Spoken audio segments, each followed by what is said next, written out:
વાત કરીએ સુરતના જાણીતા ઉદ્યોગપતિ વિક્રમ ચાવડાની દુષ્કર્મ કેસમાં આખરે ધરપકડ થઈ ચૂકી છે। 2 મહિના સુધી નાસ્તા ફરતા વિક્રમ ચાવડાની સુરત પોલીસે ધરપકડ કરી છે।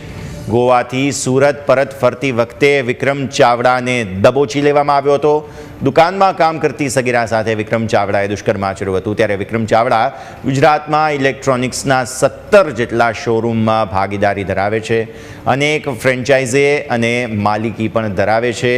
ત્યારે જૂન મહિનામાં શોરૂમના માલિક સામે દુષ્કર્મનો ગુનો થયો હતો અને ગુનો દાખલ થયા બાદ પોલીસથી બચવા માટે વિક્રમ ચાવડા દ્વારકા, રાજસ્થાન, મથુરાના ધાર્મિક સ્થળોએ પણ ગયો। પોલીસથી બચવા માટે વિક્રમ ચાવડાએ ધાર્મિક સ્થળોના 2 વખત દર્શન કર્યા। અગાઉ દુષ્કર્મના ગુનામાં વેપારીનો કર્મચારી મોહમ્મદ તૌફિક અંસારી પકડાઈ ગયો હતો। તૌફિક પણ પીડિત સગીરાને સતત ધમકાવતો હતો। ત્યારે વિક્રમ ચાવડાએ લિંબાયતમાં રહેતી 17 વર્ષીય સગીરાને હોટલમાં લઈ જઈ શારીરિક સંબંધો બાંધ્યા અને વિડીયો પણ લીધો હતો। સંવાદદાતા અમિત અત્યારે ફોન લાઈન પર આપણી સાથે। અમિત, જણાવો, જે રીતે 2 મહિનાથી નાસ્તા ફરતા આરોપીને આખરે હવે ઝડપી લેવાયો છે, શું નવી વિગતો સામે આવી છે?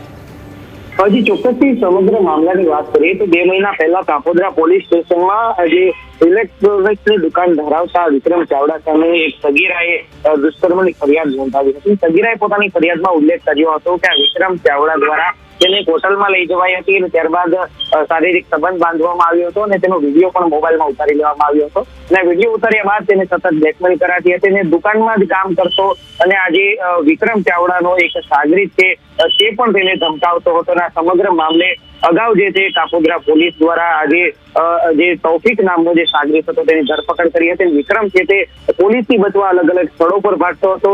મહત્વની વાત છે કે રાજસ્થાન તેમજ મથુરા અને દ્વારકા જેવા ધાર્મિક સ્થળોની 2 વખત તેને મુલાકાત લીધી હતી પોલીસથી બચવા માટે અને અંતે સુરત પોલીસે બાતમીના આધારે જ્યારે આ વિક્રમ છે તે ગોવાથી સુરત આવતો હતો ત્યારે તેને ઝડપી લીધો છે।